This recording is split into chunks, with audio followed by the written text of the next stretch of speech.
launch.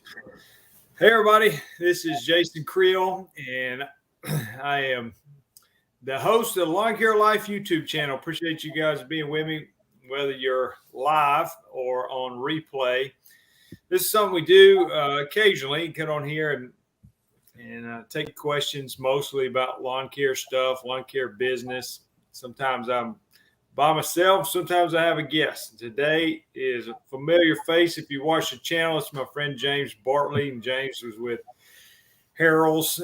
He's my sales rep for state of Alabama. But before that, we've known each other for a long time. And James has got 40 some odd years experience doing turf. And so anyway, he knows a lot of things about grass, and hopefully be able to answer a lot of your questions. So thanks, James, for joining the program. Thank you for having me.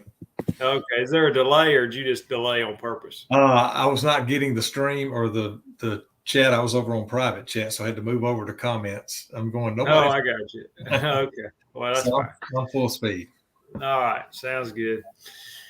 Well, if you're new to this, if you haven't been on here before, and again, I've mixed up the time. Sometimes I've gone on here earlier, sometimes later, and just post your questions, whatever you want, and we'll go down the list. If there's a break in the action, then we'll talk about something else. But we'll start with the questions, and we'll see how it goes. All right.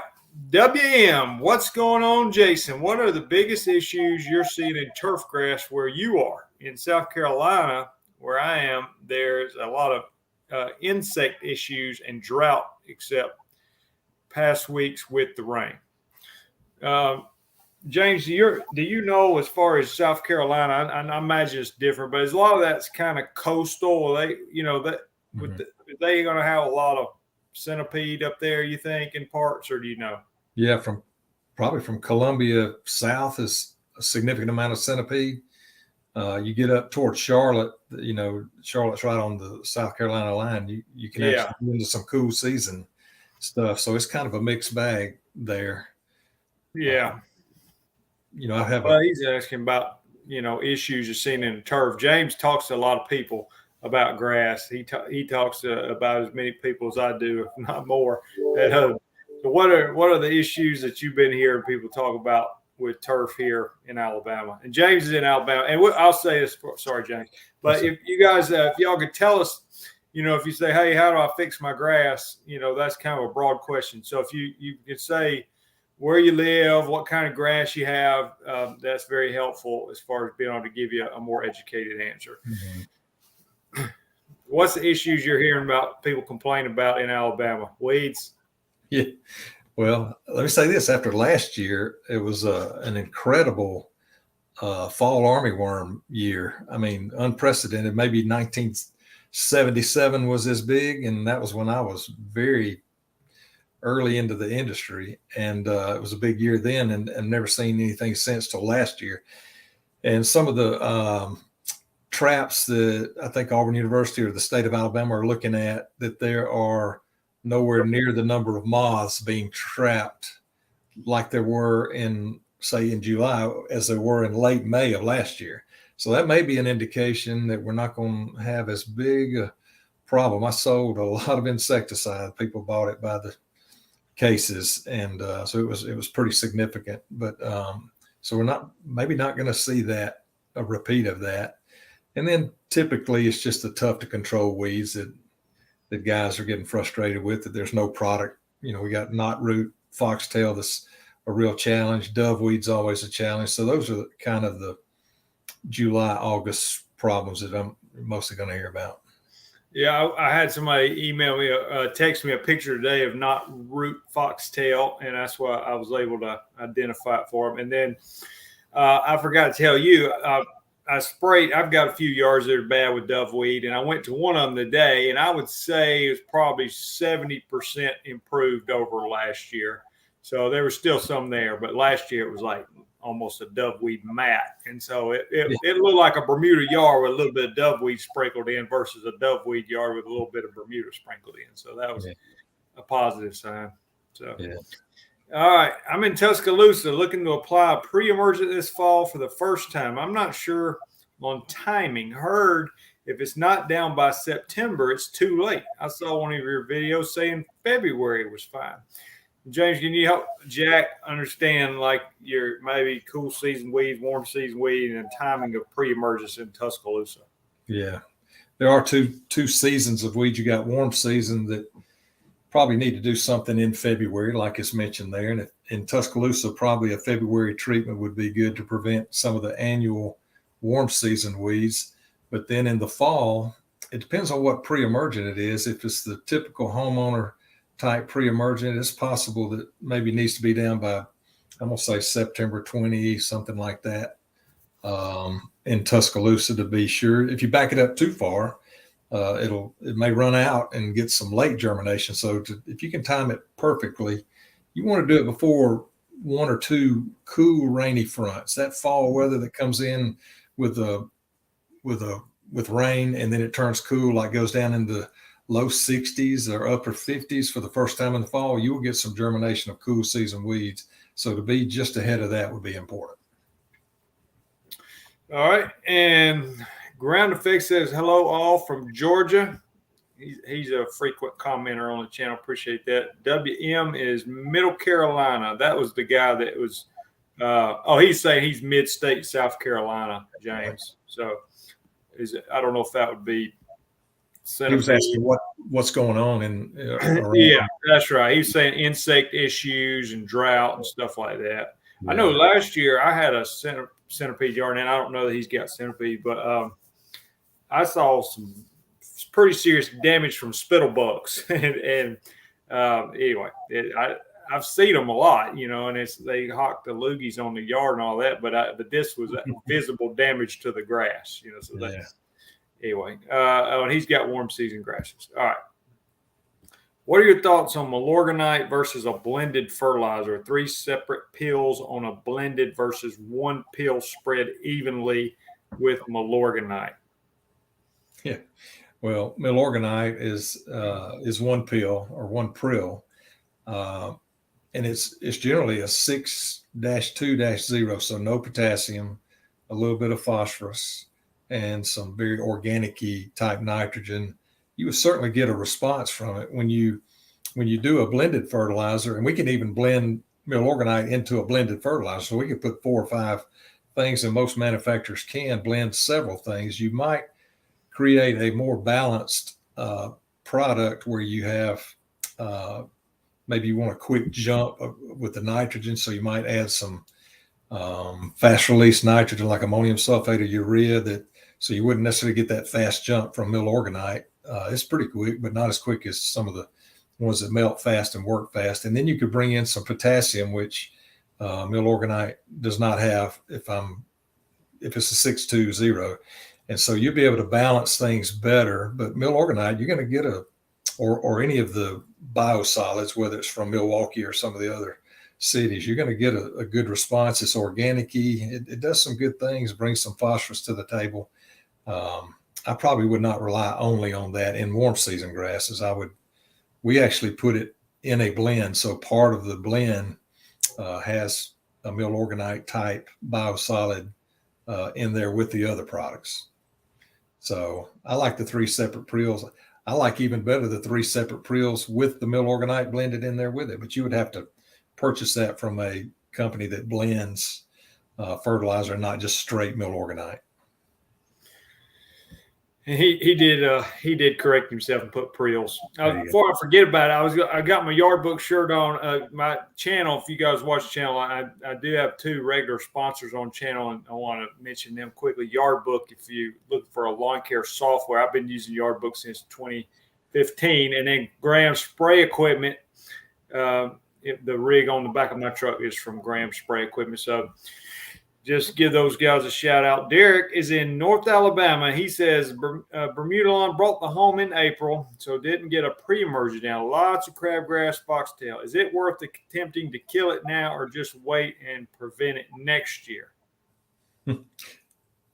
I think you can go either way on that. If we were talking June, I'm saying going after it, and we're about to be talking August, and North Alabama's going to turn cooler sooner. So, in my mind, if you spray it and kill it, you've got a brown looking a lot of dead weeds that look brown, and that's not pretty. And I'm not sure how quick with the short growing season you have in North Alabama, especially if it's like Huntsville or Florence or, somewhere like that. You might not have enough growing season to really fill back in and look pretty and green. You would just have the enjoyment of seeing crabgrass die and know you killed it, but it wouldn't necessarily be pretty. So you might be nicer looking to just mow that crab the rest of the summer, let it die naturally, and then use a pre-emergent to prevent it. A lot easier to prevent it than to kill it from a post standpoint, even though it can be killed. Foxtail as well. That's definitely what I would do, because one, you're going to have a little, maybe a little bit more expensive application. And a lot of times I feel like, James, you got a yard full of it. You end up, maybe you kill some, maybe you wound some, and then you got basically a yellow yard. It's just got some wounded crabgrass, and it's just, I don't know. To me, it's for this little bit of time. Yeah, if you just want the satisfaction of knowing you killed it. Yeah. As far as it looking nice the rest of the summer, I believe I'd mow the crabgrass frequently and keep it mowed and manicured, and just try to have a good looking lawn until it dies naturally. Yeah, and about a month from now, it'll quit growing so fast. Like right now, crabgrass is growing like crazy, but it does slow down. Yeah. This is Paul. Hello from Piedmont Triad of North Carolina. What is recommended for Bermuda centipede control in turf type tall fescue and bluegrass? So I guess he's trying to get the Bermuda centipede out of his cool season grasses. Mm-hmm. What do they use, like Pilex or something like that? What does that stuff do? Yeah, Pilex hurts Bermuda, but it may be labeled for centipede, so that might not be good. Okay, I don't know. I don't want to give a cheap, short answer, but if you overseed turf type tall fescue and bluegrass in in October or November or something like that, why wouldn't you just go in and use glyphosate and kill all of that Bermuda and centipede, have a big brown area, and then aerate and overseed in that dead grass? Is that too simple? No, I like that. I always thought that, Well, I don't think like a cool season person, but that just seems almost unfair. They just kill their whole yard off, and 3 weeks later, it's just no big deal. So it may be a fear of starting all over again and killing the decent turf type tall fescue and bluegrass that's already there. And if it's a large area, there may be an extra cost in overseeding it, that type of thing. But I'm not aware of a selective product that's the Pilex may hurt the Bermuda, but Bermuda will turn white and look like it's dying. There may be a rate that will kill it. I'm not sure that'll work on centipede. There's a similar product called Mesotrione, or what's the brand name? Turns everything white like Pilex does. I'll think of it in a second. But it's labeled for centipede. So it's in the same family as Pilex, and it's labeled for centipede. Tenacity is the name of it. And so centipede may have some tolerance of that product that might turn Bermuda white. It may not turn the centipede white. So I'm thinking I'm going in there and I'm taking it all out. I'm going to kill it good, and then I'm going to reseed that area and start over. Yeah. I guess I'm thinking, if you did it in September or so, you'd probably be fine. You wait too late, you're going to have a hard time killing the Bermuda even with Roundup. But I guess they would do it, soon enough while it still was nice and green. Mm-hmm. All right, this guy, Heaven Soldier, says, we have a drought in Huntsville, Alabama. I have Bermuda grass, a popular YouTube channel. It's not me, by the way. Recommended watering the lawn 12 minutes every day on each zone during drought. What do you recommend? Yeah. Wow. Some of the YouTube channels may be in Washington State or the Florida Keys or Maine. And so it'd be good to know kind of what they do. But for southern grasses, and say for Huntsville, my thoughts would be to create a deep root system. You would water deeply and thoroughly, less frequent. So I might, on a clayey soil, I might water and just really soak it. I mean, you walk out there barefooted and the water comes up between your toes. You really soaked it well. And I might do that every 3 or 4 days. And I should be able, doing that, keep it from wilting and discoloring, even in the 100-degree weather with no rain. Yeah, I would think your Bermuda would, it's very unlikely it's going to die, but it will certainly turn brown. This was the guy, James, the previous guy that was asking about getting the Bermuda and Centipede out. He says he's using T-Zone, SE, and Fusillade. Yeah. T-Zone may have T-Zone, if I remember right, may have triclopyr in there, which will hurt Bermuda, and it may hurt Centipede too. So that may be a way to do it. But again, you can hurt them real bad and then never really get rid of them. I'm thinking, if you're going to overseed or reseed or interseed, why not just renovate that spot? Yeah, all around up and get a good root kill. I'm gonna skip down because he's finishing his thought here. He says the whole yard is 1 acre, so complete kill off is not desired by the wife. Wink. Yeah. And then he said something about tenacity. So. Yeah, I was trying to remember the name of tenacity, and he. Okay. All right. Yeah. But I would, if the wife doesn't go way out in the acre, get up around the house, around the pool, around the driveway that the wife sees, and do a renovation there. And if you got an acre, there's something that if you look way off, you can't tell whether it's centipede or what. I would try to make around, kind of like your house. You got, how many acres of Bermuda do you have? 3. Probably 3 acres. Yeah. And so what really counts is when people get out of the car and walk into the house, what do they see right there? Yeah. So you could spend some money. I don't know. My phone's going off. You could spend some money around the house and not necessarily go out and try to break the bank out in a 1 acre area. I got you. Eric Marshall says, hello from Central Texas. With high temps and no rain, been fighting spurge. What is a good product that won't hurt the grass in the heat? 100 degrees plus for a month straight. Yeah. Well, I'm going with Central Texas. If it's Bermuda, zoysia, metsulfuron or Manor or MSM used to be really good, but they're finding some resistance where people used to control it with a 1/4 ounce of metsulfuron per acre, and now they're having trouble doing that. And I found that a combination of change up herbicide and metsulfuron at certain rates, and those rates are, you could put a pint of change up per acre and 1/3 ounce of Manor or MSM, same thing, metsulfuron, in that same tank mix. If you're a lawn care guy and can do that, I've gotten 100% control of prostrate spurge with no injury to the Bermuda, and I've done it in significantly hot weather. Now, almost every product, it's not how hot it gets that day, it's how hot it is when you're spraying it. So a lot of the manufacturers like PBI Gordon that make Trimec and some of them, they will repeat that if it says do not spray over 90 degrees, well, get out early, do it in 70 degrees. It may get 90, it may get 100.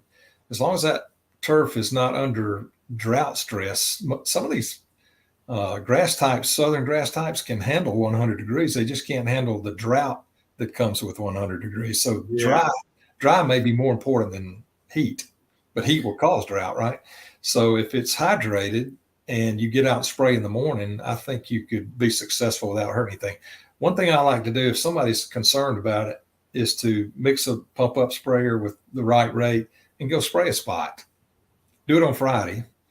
And then if Sunday you're not scared of what happened to the turf, then go ahead and do, if you're in lawn care, go ahead and do your customers, with that type of product. So test it out on Friday, check it out on Monday morning or Sunday and see what it did to your lawn in a tiny spot. And if under those temperatures and those rates, and with the lawn being hydrated or adequately watered, you may be pleased and may proceed on. Yeah, I looked down. He said Bermuda grass. He does say it's not raining much. Yeah. Yeah. Anyway, the spurge, probably doesn't go quite as crazy when it'll sort of shrivel. It won't die, but it doesn't look as bad either in a drought because it's not growing much either. Yeah. Derek says built a home in Michigan last year, had no option but to do a spring seeding. I've had a lot of success so far. JGBBU, what is that? JGBBU. You know what that is, James? Not yet. Okay, me either. Should I overseed or just push growth with fertilizer this fall? Yeah, I'm thinking you just hang on. You know, if it's real hot and dry up there, and it can be tough even in Michigan, you just try to get through the spring. The spring seeded one does not have the root system that the fall seeded cool season grass would have. So his point is that, you know, he's got a very young turf that's vulnerable to get through the heat. And so my thinking would be if he can get through, I would fertilize in the fall when you normally do. And if you're getting a good color and you got a good stand still after a tough summer with a young grass, then just let fertilizer make it look good. If it's real thin and struggling, then you might interseed again, do a fall interseed, even though you just seeded back in the spring. So you'll know when some cool weather comes, September, October there, you'll know if it's really coming along and it's responding to water and it likes the temperature. If it's thin and beaten up really bad from the summer, you might add some seed to thicken up the stand. Dwayne Logan, Phoenix City, Alabama. What is the best way to control St. Augustine in a Bermuda lawn other than cutting low and often, of course? Is there a herbicide that will knock it out without hurting the Bermuda? You know, 9 years ago we had MSMA, and that would take it out in 1 or 2 shots, but that is no longer labeled for residential or commercial lawns. And so that was the ticket back then. And it seems like there's not really anything designed that just can do that. Now, you and I have talked about this some. One thing about St. Augustine, that it does not go totally dormant. Even in Phoenix City, Russell County, Alabama, it does not go totally dormant. Even in January, you'll part the grass and look down and there'll be all kinds of green still in there. Whereas the Bermuda could be 100% dormant. Roundup or glyphosate is labeled for dormant Bermuda. So you could go in and spray the 1 to 2 ounces. I know you have a percent. What do you do, about 32 ounces an acre? I've been doing 32 ounces when I blanket it, but I'm not convinced that kills stuff. Yeah. Well, kills something, anyway, you're trying to kill weeds. Yeah, you're trying to take the St. Augustine out. So if you went in with, say, 2 ounces per gallon of water and sprayed and let it go down into the green part of that St. Augustine, chances are the Bermuda, you want to do this after a few hard freezes, so the Bermuda is pretty dormant. I would say the St. Augustine is 20 times more vulnerable to being killed than the Bermuda. The Bermuda can resist that effect of glyphosate in mostly dormant kind of situation. Also, St. Augustine only has stolons. It doesn't have rhizomes underground. So a lot harder to get enough glyphosate in Bermuda to take it out, especially in January. And so I think if you did that, you come April, that St. Augustine would be pretty dead or damaged. All right. Heaven Soldier, or Derek's telling Heaven Soldier got some rain coming this weekend. I'm trying to remember where they live. I wonder, it seems like maybe North Alabama has been drier than what we've had and what you've had, James, down. Yeah. James was in Auburn. So, he's talking about Huntsville. I guess they've been pretty dry up there. Yeah. Robert, Sylacauga, Alabama. We get a lot of Alabama people today. I have a zoysia lawn. My question is, in a shaded area, early season, I have a clover problem. Is there an easy fix? Shaded area. Yeah, I would. There's a point where the shade is so dense that the zoysia is really weak and cannot handle herbicides to kill the clover, that it could if it were in the full sun.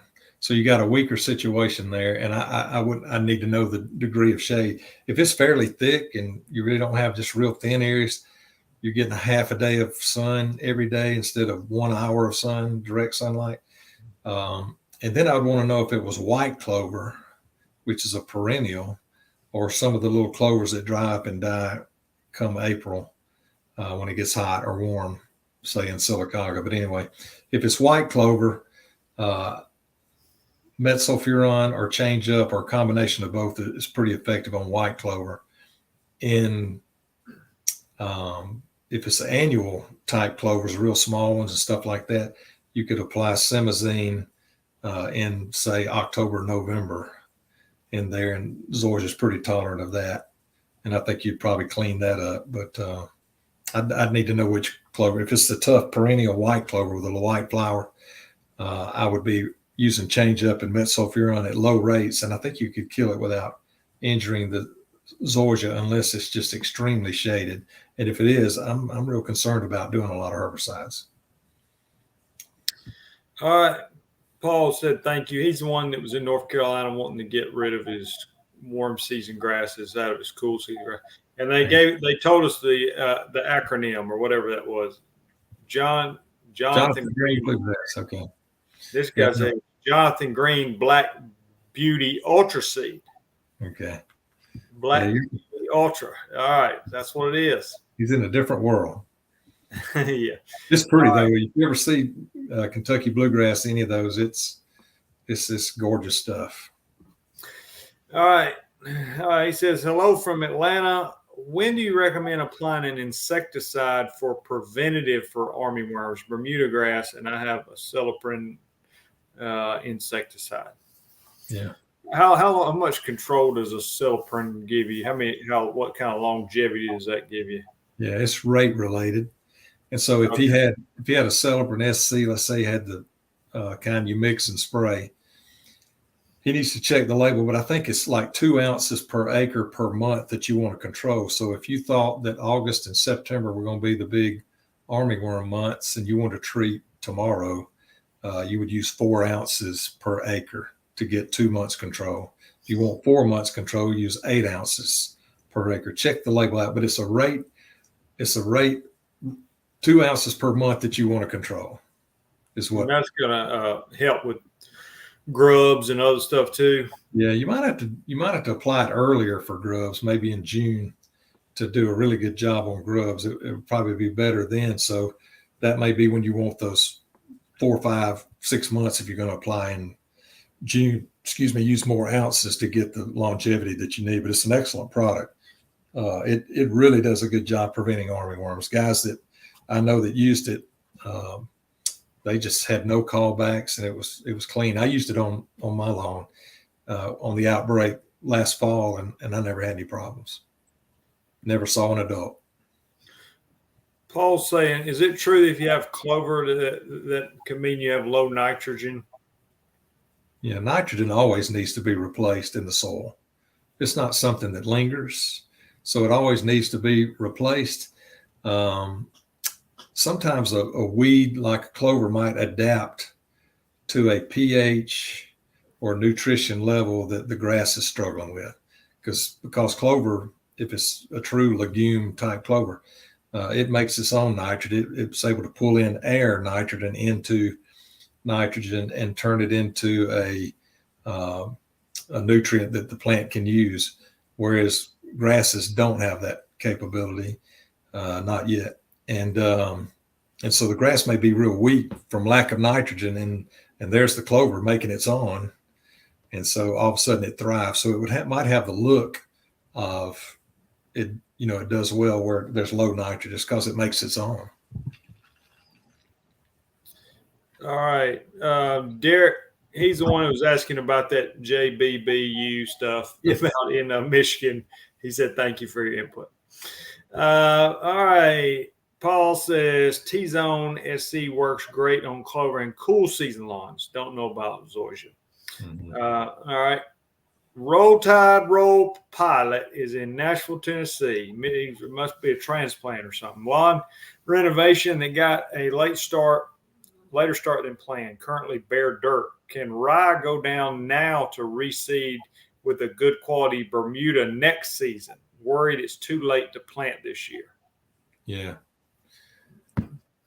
He may have to wait till late September or somewhere like that before he tries annual ryegrass. Yeah. He could put that down just as a cover crop, so to speak, or to reduce any kind of erosion and just have something there until he can come in and plant Bermuda. But if he's talking about Bermuda, he could come in, and if he's going to do sod, like a hybrid Bermuda sod, I would say that August is not a horrible month for Bermuda, even in Nashville. It will root down in 3 weeks where you can't even pull it up. And so if he moves quick and has a good type of Bermuda, he could be successful in August. But the more he gets towards September and October, and it may go into the winter without a significant root system and may have overwintering, problems surviving. He's wanting to reseed with Bermuda, it says next year. If he's going to do that, he have to wait. Do it when it's hot, wouldn't he? Yeah, I would say up there probably needs to wait till May at the earliest. Yeah. I'm sorry, I missed the word reseed. Oh yeah, it's fine. By the way, I would go in and kill all that ryegrass because it'll hang around to the 4th of July if it'll stay into his Bermuda seeding window, and so I would go in and use it all winter and then kill it with Roundup. Yeah, it grows by a foot a day too in the springtime. Yeah. Well, maybe not the perennial rye. I know it doesn't look as ugly as the cheap stuff I buy. This is the guy that was talking about the zoysia being in the shade. He says white clover. Yeah, I would spot treat it with Change Up or metsulfuron, one of the two, or a combination of both at low rates, and just surgically do it in the shaded areas. Yeah.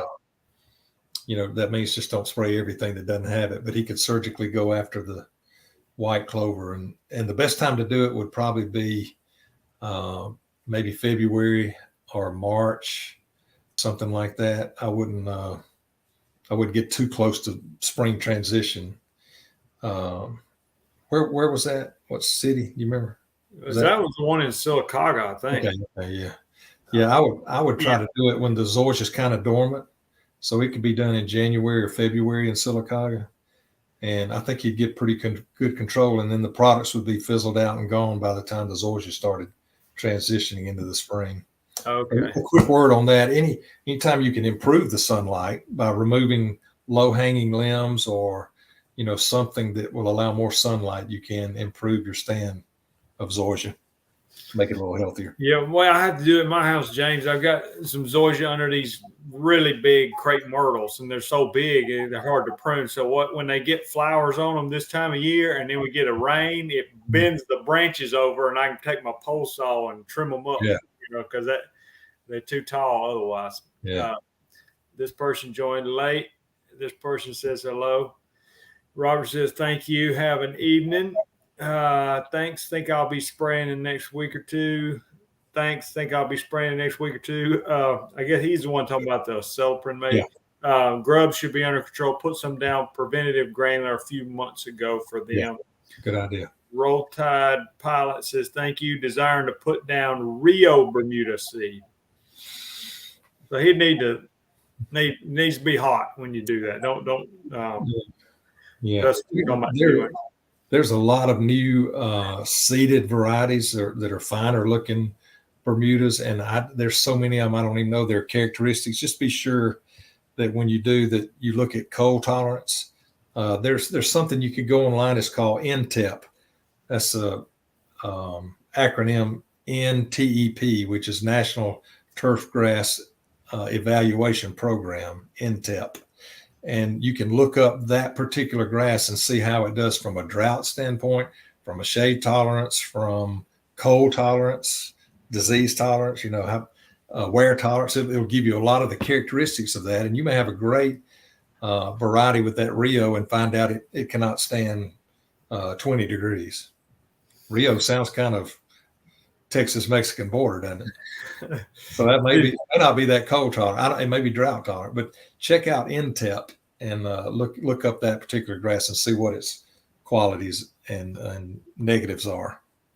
Yeah, they I've used that. James told me about that. And the Zorro zoysia, they advertise it as #1 ranked zoysia by the National Turfgrass Evaluation Program. Huntsville here again. Should I just assume I need to apply lime every year, or should I get a soil test to verify? Also, when's the best time of the year to apply lime? Well, let's take one at a time. I'm going to take the last one first. Anytime. A lot of lawn care guys do it after they finish most of their critical things that are more critically timed or need to be critically applied. And then say some guys do it November, December. You could really do it any time of the year, January or whatever. So the idea is to allow that limestone to work its way into the soil, change the pH to a more optimum pH, and that in time for it to look good in spring and summer. So November, December, you got all winter for it to work its way in and change the pH so that your turf can perform better that summer for warm season grasses, that is. So I'd say anytime. A soil test surely could save you some money. A soil test, your soil may already be 5.96, 6.5. I wouldn't lime those. But when it gets down 5.5 and below, and your soil test reflects that, you could use traditional lime. Probably in Huntsville, they would recommend 1 ton per acre, which is a 50-pound bag per 1,000. So that's really heavy top dressing, almost a whole 50-pound bag per 1,000 square feet. And that will probably change your pH and get it close to 6.5. And you probably won't have to do it again for maybe as many as 3 years. And so some people, to take the last question, should you apply every year? You could do a little bit every year to maintain the pH. So some people, their approach is don't lime until it gets real low and then lime to bring the pH up. And another approach is to lime a little bit every year and never let it get low, kind of a maintenance level. Jack says, now that I know what Dallisgrass is, I intend to hit it this fall as well. Will consumer Roundup work? Just hit it while the grass is dormant, but it's still green, right? I like that. What do you think? Well, I do think that's what you do if it's a Bermuda lawn. But I just know that you may still just wound it. I mean, it don't be shocked if you do that. Some people think you just spray Roundup on it, it's surely going to die, and that's not always the truth. So if it come next March and it's starting to see some yellowish, greenish colors where it's still got life, then you might need to go a second dose or finish it off. I spray it on into March and April, and then if you don't want to damage your grass at that point, you could use something like Tribute Total or Celsius and Certainty and all that and try to finish it off, because I think you'll definitely wound it, but I can't guarantee it's just going to die. I have seen windows of time where the Bermuda was 100% brown and it looked like a clump of fescue. It was so green. Yeah. And so sometimes you go out there, I would look for that time. I would start watching it and wait for that window where it's been hard freeze, and then a big warm up, like at close to 70 degrees. And all of a sudden that Dallas is coming out of there like gangbusters. I'd go after it then at that biggest window of selectivity when you got a lot of green on the Dallas and still got dormant tan looking Bermuda. I would say this too, James. Sometimes I used to spray like right in the center of the plant, and I found that it would kill the center of the plant, but the outsides of the plant would still be as green as ever, and it would recover. I mean, you'd literally burn a hole in the middle of the plant. Mm-hmm. And so I think now my approach is I try to wet all the leaves. Yeah, I think you have to. Because it'll survive. It's crazy. Yeah. It's very survival. Very good survivor. Eric says, how long do you have to wait to put down pre-emergent on new warm season sod? He's the one in Central Texas with hot Bermuda grass. But what he's dealing mostly with Bermuda, but what's your thoughts on that? Yeah, a lot of pre-emergents will say that are labeled for residential or commercial turf will say do not apply or only apply to established turf. So now the question, that's what he's asking, when is it established? And my thoughts are, if you can't pull the sod up with your own strength and you've mowed it 2 or 3 times. And I mean, I could lay the sod out and mow it immediately. It doesn't need mowing, but I'd mow it. I'm not talking about that. I'm talking about it has grown to the point that you've mowed it 2 different times. So usually a sod, when it goes down, it will spend a lot of energy rooting. And once it's establishing some roots, then it starts growing shoots or leaves. And so when you start getting a lot of leaf growth, that means you've had some pretty good root growth. And so the idea of a pre-emergent is to not hinder rooting. So if you've got some significant rooting and the leaves are growing and you've mowed it twice or 3 times, especially if it's Bermuda, I would feel like I could put a pre-emergent down. But if it's growing and you've had to mow it twice, you may be too late for crabgrass. Right? Yeah. I always feel a little more safe doing a Bermuda yard versus zoysia. I mean, it just roots so much faster, you know. And I figure, like, if I did a little bit of damage, it's not, you know, end of the world. We're on the zoysia yard. I usually go a little more cautious on those. Yeah. Paul says, cool season guy here, but have friends wanting to do warm season in North Carolina. What kind of brand of Bermuda or zoysia is recommended in North Carolina? Piedmont, Winston-Salem with full sun. Mm-hmm. My first thought, Jason, is the landscapers and the sod farms in that area are probably not going to grow something and sell it in that area that's not good. So, because they don't want a phone call saying, hey, I planted this and it died this winter, you know, because it wasn't cold tolerant or whatever. So I would check with local sod farms and ask them what kind of Bermuda or warm season turf, Bermuda or zoysia, which ones do well in that Piedmont, Winston-Salem area and with full sun. I would ask that, and I would be pretty confident. They do not want to sell you something that's going to die, and then you come back to them and say, you sold me a bill of goods, you know, kind of thing. So they've tested that out. Also look at NC State, may have some information at their website, their turfgrass website in the Raleigh area. So you might check that out and see what is recommended for there. That Intep might have some information as well. But I'm not sure if like hybrid Tifton 419, the Tifton, Georgia hybrids have done really well as far north as Tennessee even, you know, so they may can use those with some success. Tifway, Bermuda, there's one called Tif Tough that's out there now that's pretty drought tolerant. Those two seem to be used in fairway and sports turf and home lawns in a great way lately. You know, James, seems like in our area, a lot of times the zoysia yards are some of the most beautiful and well maintained. But I've had people in like transition zones or even further north. I remember somebody seemed like they were in New Hampshire. Something had zoysia, and it just seems like everywhere else people hate zoysia, but because it's like it'll be. I remember saying something like it's only green for like 8 weeks out of the year or something. You know, it's like it lived, but it took forever to turn green in the spring, and then it went dormant so quick. So I don't know. You know, where our area, it does great. You know, so there's some Bermuda sports turf in Indiana.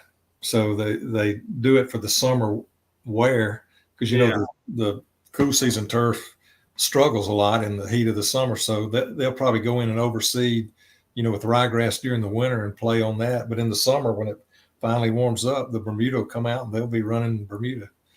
But it's not a long season, like you say. It's their cooler weather's greater than ours more often. This person's growing poison ivy and poison oak around the perimeter of their lawn. What can you kill that with other than glyphosate? If it's in the lawn, they're not mowing it enough. Yeah, usually poison ivy cannot tolerate weekly mowing.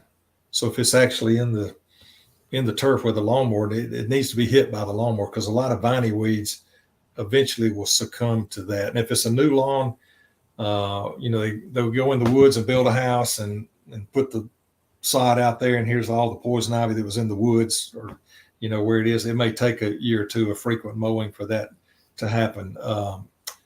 Change up. Let's see, what kind of turf do they have? He says Atlanta Centipede. Yeah, Centipede. Okay. I like change. I sprayed some blackberry vines with change up and it smoked them. I mean, just brown crunch. And so I would have to try some change up in Centipede because Centipede's very tolerant of change up. I'm almost positive it'd work. Yeah. Mixed mowers. The mower man says, how just popping in from the GB. Is that Great Britain? Maybe. Green Bay. I hope everyone's keeping well. Mixed mowers. I'm thinking that might be in England. That's what I'm thinking about. I don't know what time it is over there. That'll be like 2 a.m. or something crazy. Yeah. All right. My Poa annua won't die and are surviving the summer, even after temps in the 90s for several days in Ohio. Any chance I have a perennial biotype? Yeah, very good chance. Yeah. Yeah, there's even this far south, they're seeing it perennialize, I think is the word they use. And so a lot of the pre-emergents are not working on there. So they're having to, I'm thinking there's a golf course in Birmingham that has that problem that I've heard talk about. So that is highly likely. I have about 3,500 square feet of solid shade. Gets maybe 1 hour of daylight, 1 hour of light a day. The rest is indirect light. I live in southern Indiana. What shade mix works with that much shade? Yeah. My question would be, is it deciduous shade? Is it an oak tree or a pecan tree? Well, they might have pecans up there. I don't know. If the trees lose their leaves during the winter, in the fall and in the winter, then you got a lot of sunlight, right? So I would say just a shady lawn mix that they sell to do that area.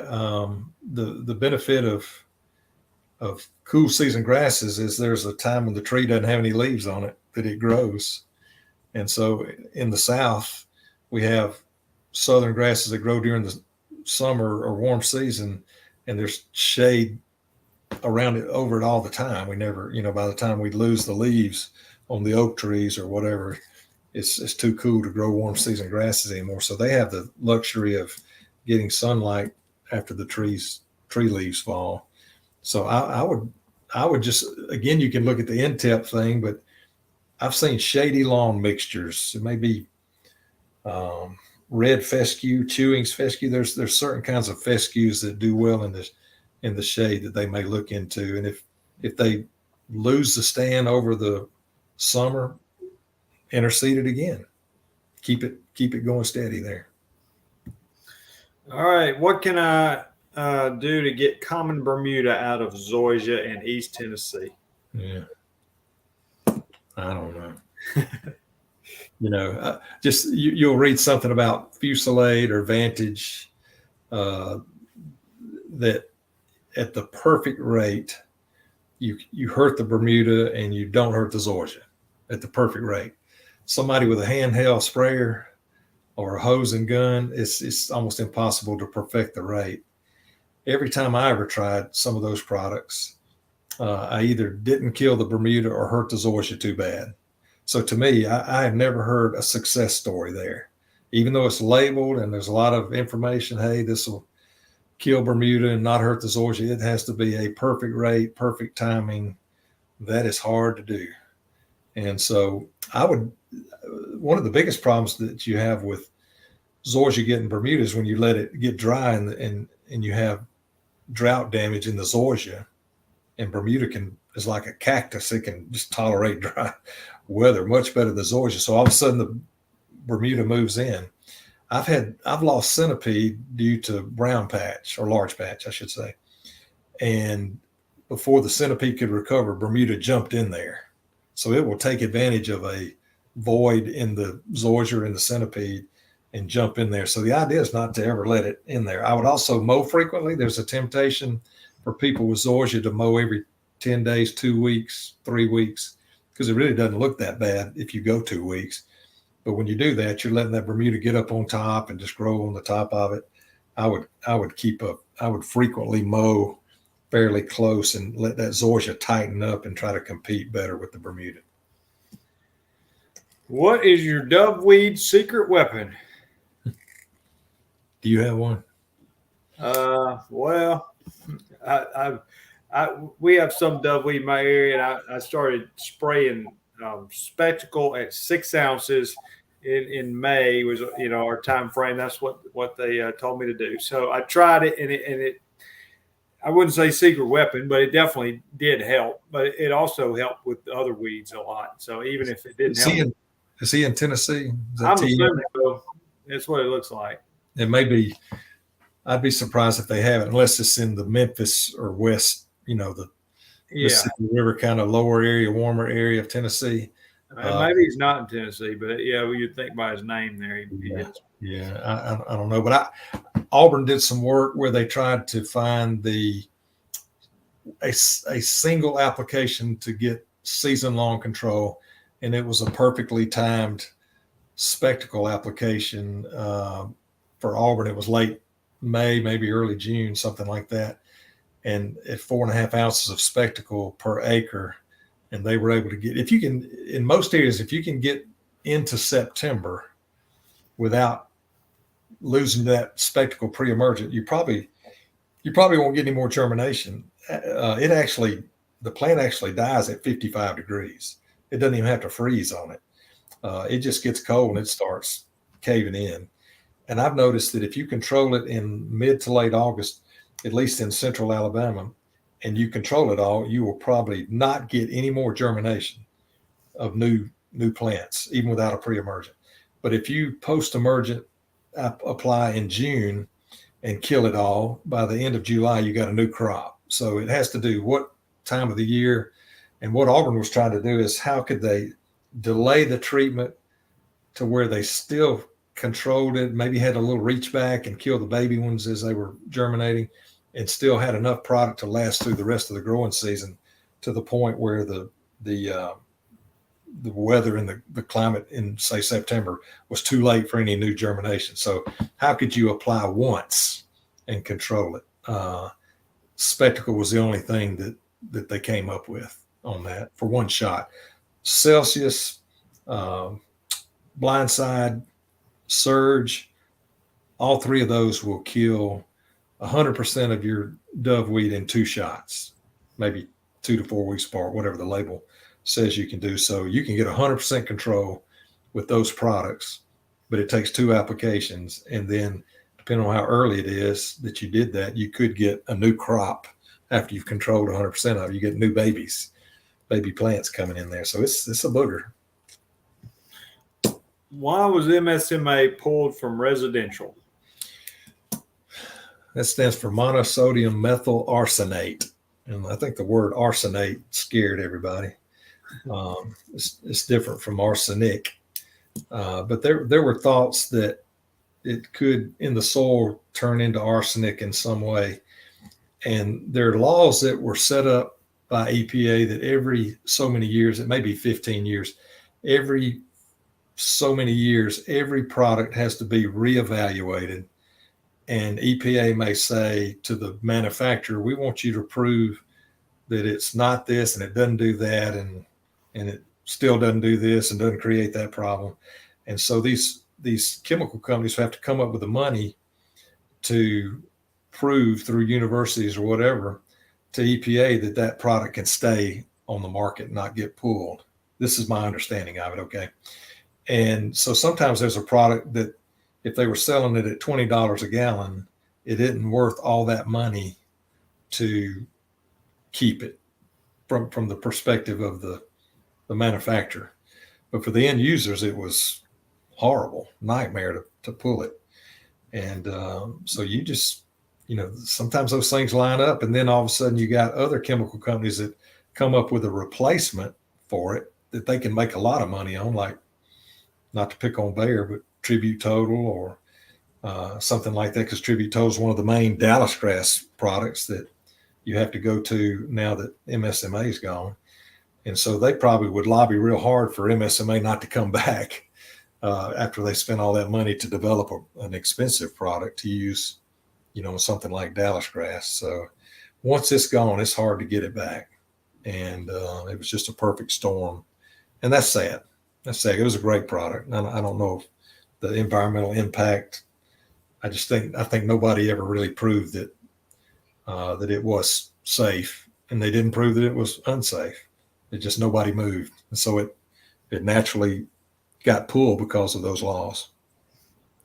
I've got 3 acres of centipede this season. It looks a little rough in patches. I'm in Georgia. Any recommendations on something I can do for a remedy?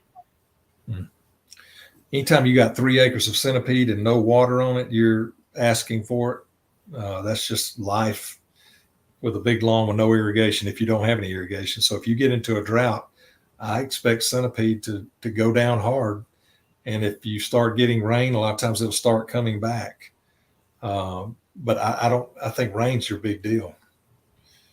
Maybe just mowing it. Sometimes, you've seen them big centipede yards. I can think of one in my customer where they were mowing it about 4 inches tall, and it just got all rhizome. It just whatever. It just looked terrible.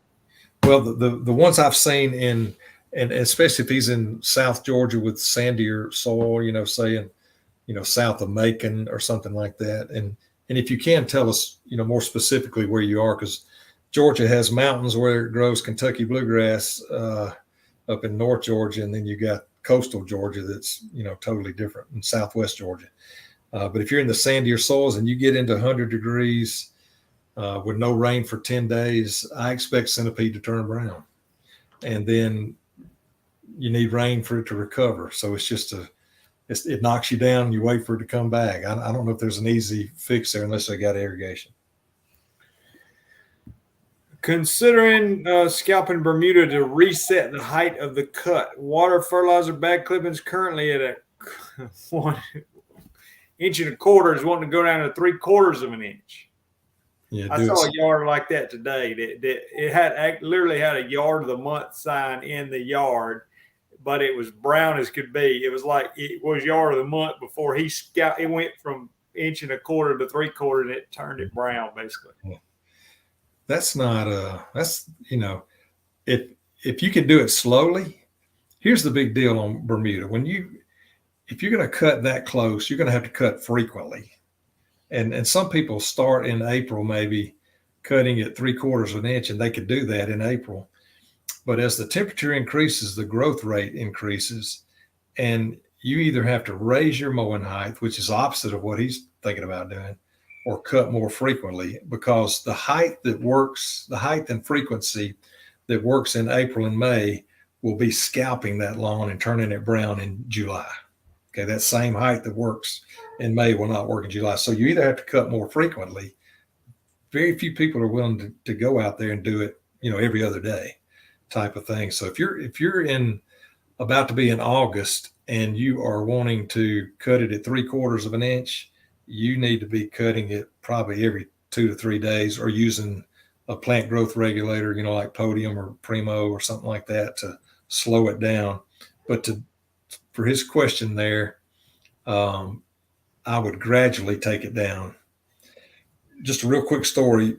I used to cut with a reel mower when I was in Montgomery, and I would do it all spring long and early summer. And then when it started growing too fast, I would put the reel mower up, and then I'd go get the rotary mower and finish the season out. Well, somewhere around early September, I decided to take it back down. It's kind of like what he's doing, he or she, and Dylan, that's he, I guess. I decided to take it back down. So I took it back down and turned it probably, 80% brown, like that lawn you were talking about. And right around Labor Day, before it could come back, it turned cold. We had cool fronts. The days were getting shorter. The Bermuda it never really grew out of it. And the following spring, I had about 80% winter kill, because it didn't get a chance to load the roots up for the winter because it didn't have any foliage. And so I would take it down real slowly. I'd go to 1.1 inch. And then if I like that, I might go to, 1.0 inches, 1 inch. And I'm going to ease down, but I'm probably not going to go all the way to 3/4. this late in the year. You could get lucky. Yes, water fertilize, and if you do not have to bag clippings on most Bermuda. Those clippings decompose real rapidly. I worked at a golf course in South Carolina with bentgrass greens. Is bentgrass ever used for residential or commercial sites, and how far south is it able to grow? Yeah. The bentgrass greens that I see, and probably in South Carolina, probably have these fans blowing on them. You've seen them at farm links, those big fans to keep them cool down that, what do they call it? The wind chill. They're trying to keep the temperature down with the wind chill from those fans, and some people syringe them. They'll take a hose and just keep them cool down. I don't think it's smart at all in the South, unless you're doing it like a golf course. I mean, you could do the same thing the golf course is doing with fans and cutting it and feeding it the way it's done. But it's certainly a beautiful grass. I can't imagine south of Nashville having bent grasses a home lawn. The people further north have it as a lawn. They could, I think. Yeah. I guess you'd have to cut it real low, wouldn't you? I mean, does it? I'm not saying like a putting green, but does it be maintained fairly tight? Yeah, that's a good question. You almost always are running into turf type tall fescue on lawns. I've been in Kentucky and Indiana where there's some Kentucky bluegrass varieties, but I'm not sure I've ever seen bent grass in a lawn situation. I'm sure it's out there, but. All right. Great show. Learned a lot from your videos. Thank you. With a lot of heat and drought, if Bermuda TIF 419 has what looks like leaf blight, what would you use a fungicide or water and let it work its way out? Yeah. You think you're talking about just like dollar spot or something? Just dollar spot, I'd fertilize it. A lot of times a heavy dew, when you have real humid weather and the dew stays on the leaves till noon, especially a lawn that's leans away from the morning sun, so it may take till noon for you to walk through the grass without getting wet feet. And so the longer that water stays on there, the more likely you can get dollar spot injury. And if you water late in the afternoon, that can make it even worse, because a prolonged wet leaf period creates a perfect habitat or environment for dollar spot, and 419 is susceptible to it. So I'm thinking that may be it. I would fertilize and water properly. And everybody's talking about drought. My default position is, if I want a good looking lawn, I'm watering it. There's some people that feel like, spray it, fertilize it, do all that, but I'm not going to spend any money on water. So my default position, if I want a good looking lawn, I'm going to make sure it has adequate water, and drought doesn't matter to me. And the temperature doesn't matter on Bermuda 419 because it's a tropical grass. It'll kick at 90 degrees easy if it's got the water. So to me, a lot of this is coming across as I can't afford to water. I'm not going to water. And so what do I do with this mess? Well, that's what drought does, right? Yeah. Got a few more questions. No, I mean, if you don't mind, no more questions. We'll go run through the ones we got here, because we're about to use our time up. What are you spraying and when for winter weeds? Thank you. Yeah, almost in lawn care in Alabama, and I don't know where he is. So this is for, say, from Huntsville, Alabama to the Florida coast. You could come in, and before rainy cool fronts that cause cool season weeds to jump, you could come in and put down something like prodiamine, also called Barricade. You can buy it in a granular form and spread it. There's fertilizers with Barricade on it. And so you could spread that. You just want to be ahead of the germination. And so you want to do that before one or two cool rainy fronts have caused all those weeds to jump.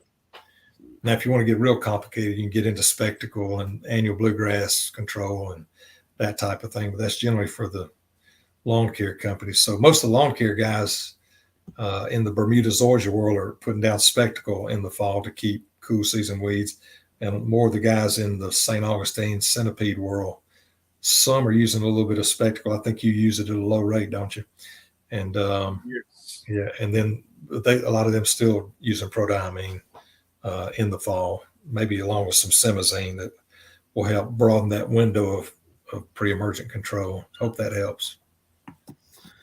Good evening from Concord, North Carolina. My soil has a high amount of iron and manganese. What will help release those micronutrients?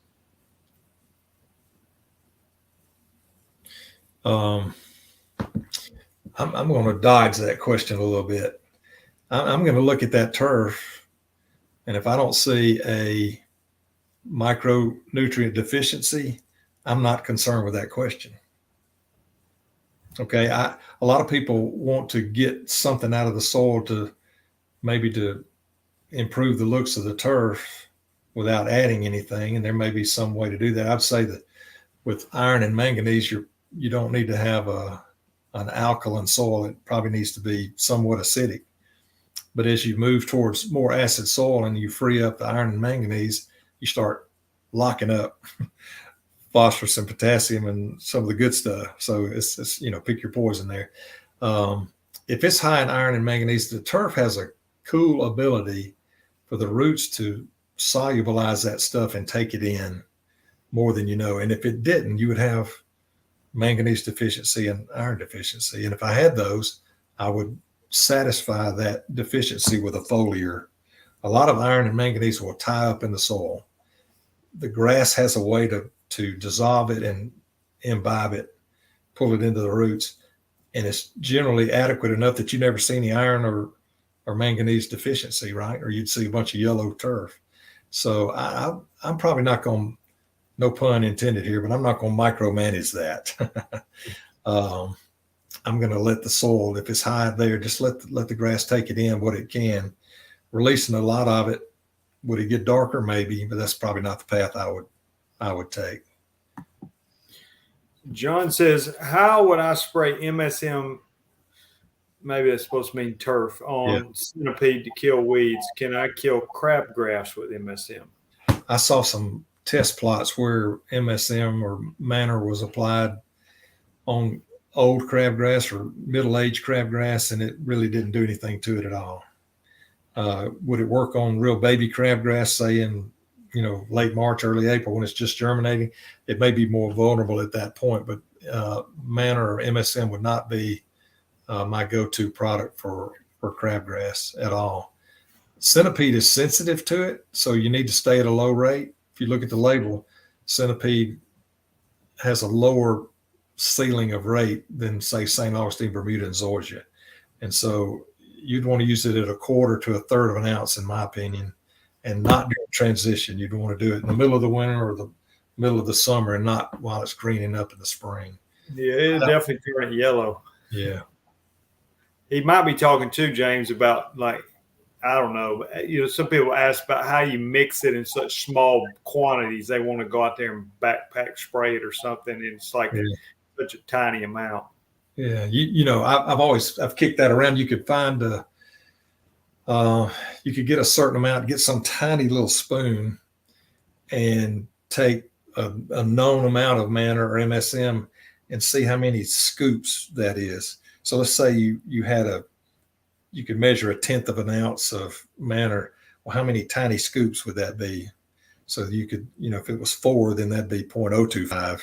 So you could figure out a way to measure it in small amounts. You have to kind of do your own little way of breaking it up. All right. A couple more. Hey there, y'all. How's it going? I real mow my front yard every 3 days and have been using PGR. I had to let it be, though, been over 100 for weeks. So he was, I guess, commenting. And this is one of the guys, he comments a lot. We sent him a pair of Cujo shoes. He said, thanks again for the shoes. Been wearing them. We're a lighter option than boots in the heat. Yeah, it's hot. He's in Texas somewhere where it's super hot. Thanks so much. And my friend Paul says, I had dinner with SB Mowing tonight.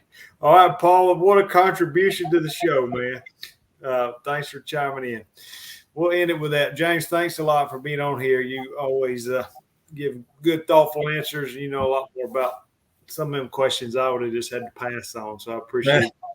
I would have. When they started asking me about PBJJUB grass, I didn't know what that was. Yeah, well, It took me a while to TTTF. I had to, turf type tall fescue. It took me a while to figure out what that was. Yeah, they do that to me a lot. So yeah, appreciate you being on, James. If you want to, James is my sales rep. I suppose if you want a sales rep like mine, like James, he covers Alabama, Mississippi, I don't know, Panhandle, Florida, wherever.